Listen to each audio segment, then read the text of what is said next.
ایک دن میں بابا جی سے ملنے کی تیاری کر رہا تھا، بابا جی کے پاس جانا چاہ رہا تھا۔ میرے ایک دوست نے شاہد بیگ صاحب وہ تشریف لائے، کہنے لگے کہاں جا رہے ہو؟ میں نے کہا میں بابے سے ملنے جا رہا ہوں۔ کہنے لگے میں بھی ساتھ چلوں؟ میں نے کہا چلیے۔ ہم دونوں بابا جی کے پاس پہنچے، میں نے اپنی بات چیت کی جو مجھے کرنی تھی۔ بیگ صاحب کہنے لگے کہ انہوں نے اپنا مسئلہ بیان کیا کہ بابا جی بڑے عرصے سے بے روزگار، پریشان، مالی طور پر بہت زیادہ ڈسٹرب ہوں۔ بابا جی اپنی ترنگ میں بیٹھے تھے، ایک ان کا اپنا مخصوص انداز ہے، اس میں تشریف فرما تھے۔ اب نے کہا اچھا کیا پریشانی ہے؟ مالی طور پر ڈسٹرب، پیسے نہیں ہیں، روزگار نہیں۔ اب نے فرمایا جو کام میں تمہیں بتاؤں کیا تم کرو گے؟ جی حضور بالکل کروں گا، آپ کہیں میں پہاڑ سے چھلانگ مار دوں گا، میں تو ویسے ہی ڈسٹرب ہوں۔ بابا نے کہا نہیں اس کی نوبت نہیں آئے گی، بس جو تمہیں کام بتا رہا ہوں اس کو صحیح سے سنو اور اس پر عمل کرو، تمہاری یہ پریشانی ختم ہو جائے گی۔ بیگ صاحب کہنے لگے جی آپ فرمائیں۔ بابے نے جیب میں ہاتھ ڈالا تو کچھ پیسے نکلے۔ بابے نے جب اسے گنے تو وہ 2000 روپے تھے، بیگ صاحب کو پیش کیے، فرمایا کہ تم اس سے کپڑے کا بزنس کرو۔ بیگ صاحب کہنے لگے حضور 2000 میں کپڑے کا بزنس؟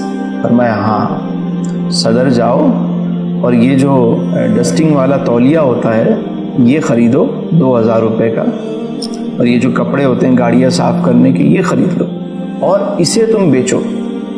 ٹھیک ہے حضور۔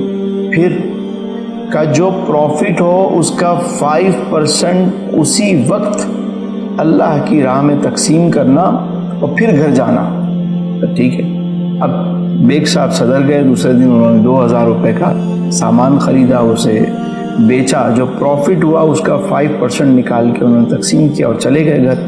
دوسرے دن ان کے پاس مال خریدنے کے لیے 2500 روپے تھے، انہوں نے 2500 کا مال خریدا اور شام کو 5% تقسیم کیا، چلے گئے۔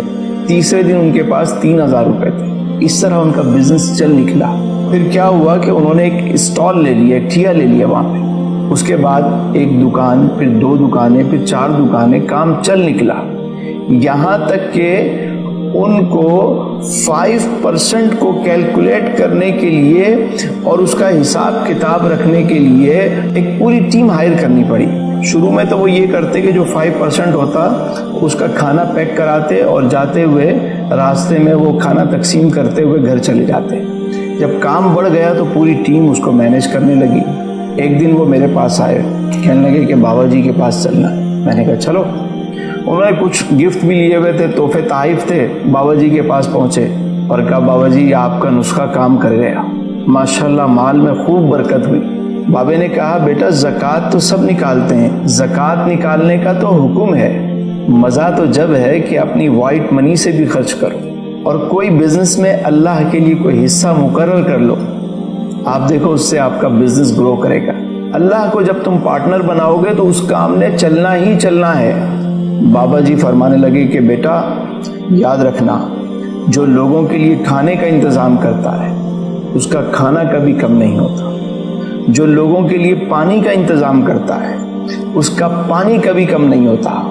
اگر تم چاہتے ہو کہ تم اور تمہارے بچے بیمار نہ ہوں تو لوگوں کے لیے علاج معالجے کا انتظام کر دو، مریض کے لیے علاج کی سہولت فراہم کر دو۔ اور اگر تم چاہتے ہو کہ تمہارے گھر کی عزت محفوظ رہے تو غریب کی بچیوں کے لیے چادر اور ان کے لباس کا انتظام کر دو۔ اگر تم چاہتے ہو کہ تمہارے علم میں اضافہ ہو تو لوگوں کو علم بانٹنا شروع کر دو۔ جو چیز اللہ کی راہ میں خرچ کی جاتی ہے اس میں اضافہ ہی ہوتا ہے۔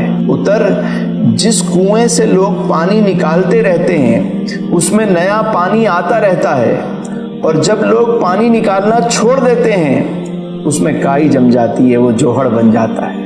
دیتے رہو گے آتا رہے گا، یہی فارمولہ ہے کامیابی کا۔ اگر آپ چاہتے ہیں کہ آپ کی زندگی آسان ہو، آپ کی زندگی میں آسانیاں آئیں، تو ہمارے چینل تسلیمیات کو سبسکرائب کریں اور اسے اپنی زندگی میں شامل کریں۔